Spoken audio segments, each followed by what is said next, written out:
Oke dulur petani petuk meneh karo aku petani cakep. Oke dulur, kali ini kita mau melihat tanaman ataupun mereview tanaman waloh.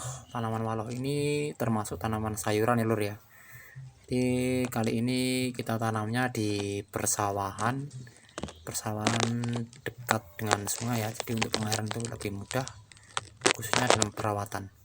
Untuk tanaman waloh ini sudah memasuki proses pembuahan. Di kali ini kondisi tanaman untuk tanaman waloh masih ada yang berbunga, calon buah, jadi seperti ini. Untuk perawatan kemarin itu yang pertama kita tetap menggunakan pupuk kandang dengan kotoran sapi ya, kotoran sapi itu kita taburkan ke akar pada tanaman waloh.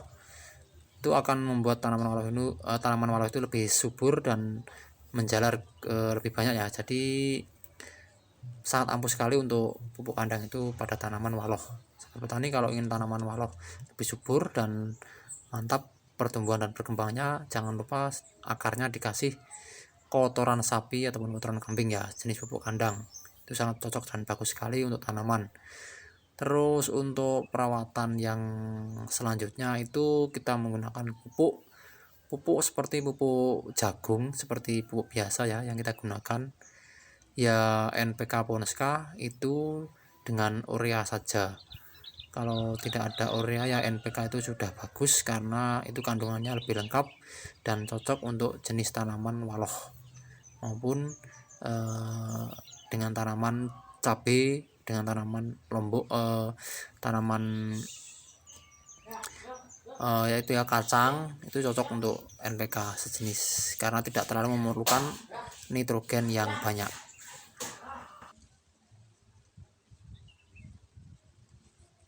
Untuk perawatan yang lain ya lur, selain kita lakukan pemupukan itu ya kita lakukan penyemprotan, tentunya untuk pencegahan hama itu paling penting ya, karena dengan terhindar dari hama tanaman itu akan sangat leluasa dalam bertumbuh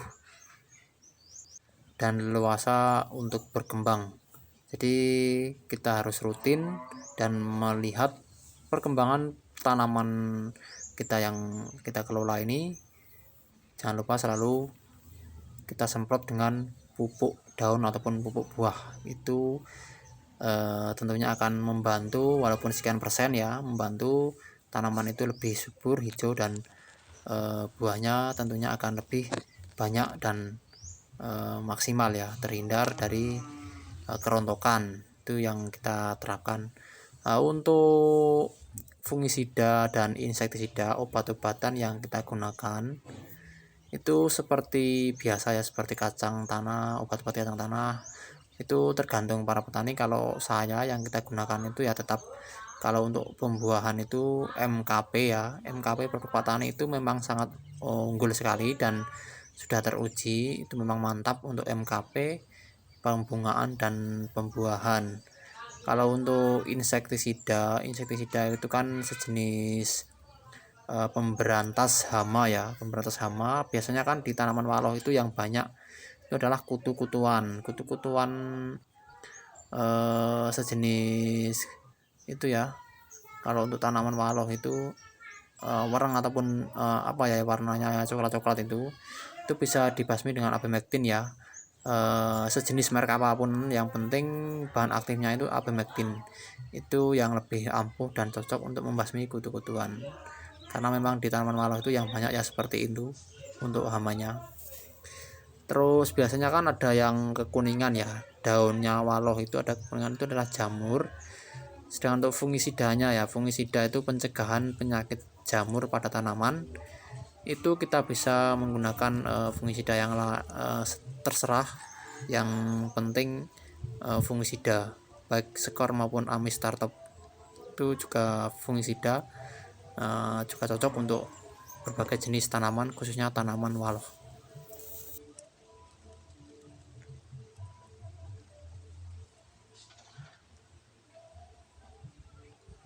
Jadi untuk perawatan yang kita terapkan pada tanaman waloh itu seperti itu ya sahabat petani. Semoga bisa dicontoh untuk sahabat petani pemula, khususnya yang ingin tanam mawaloh.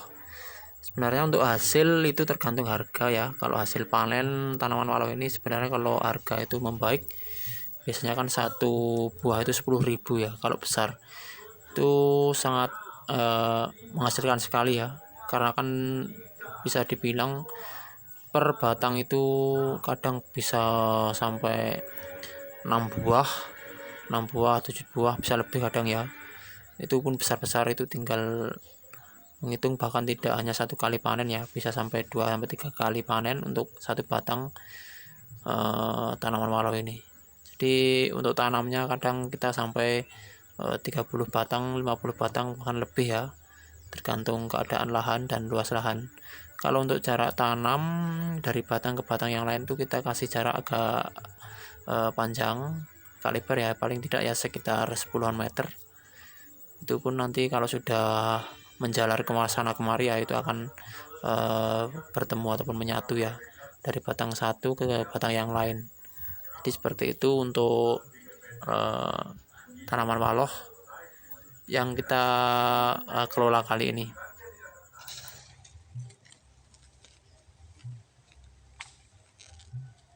Jadi untuk tanaman mawaloh ini banyak berbagai jenis ya sahabat petani. Ada yang model besar, bulat, terus ada yang lonjong panjang, itu banyak model variasi.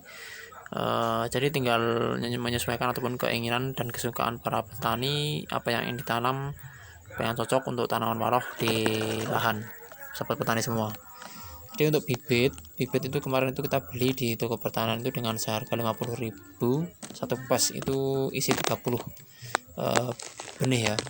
30 benih itu kalau kita tanam satu lubang dua benih ya. Tapi dengan tanaman mawaloh ini kalau lebih cocok, itu lebih bagus itu kita tanam dulu di pekarangan, terus kalau sudah tumbuh ya sekitar daun 2 ataupun daun 3 itu kita pindah tanam seperti tanaman cabai. Jadi itu yang lebih mantap sebenarnya. Terus kita kasih pengairan, baru kita langsung pupuk kandang dan NPK, itu yang akan memaksimalkan pertumbuhan dan perkembangan tanaman mawaloh. Oke sahabat petani, jadi untuk pada video kali ini itu dulu. Semoga video ini bermanfaat untuk kita semua para petani yang ingin membudidayakan tanaman mawaloh. Semoga dengan melihat video ya kali ini bisa dengan mudah untuk melakukan dan mengerjakan. Kalau belum paham, tulis saja di kolom komentar, kita saling berbagi ilmu dan berbagi tips dalam mengelola tanaman mawaloh. Oke, jangan lupa dukungannya dengan menekan tombol subscribe, like, dan komen, dan nyalakan juga loncengnya biar selalu aktif mengikuti video terbaru dari Petani Cakep, yaitu channel YouTube yang membahas seputar dunia pertanian. Akhir kata dari saya, wassalamualaikum warahmatullahi wabarakatuh. Petani Indonesia sukses selalu, jaya selalu, mantap.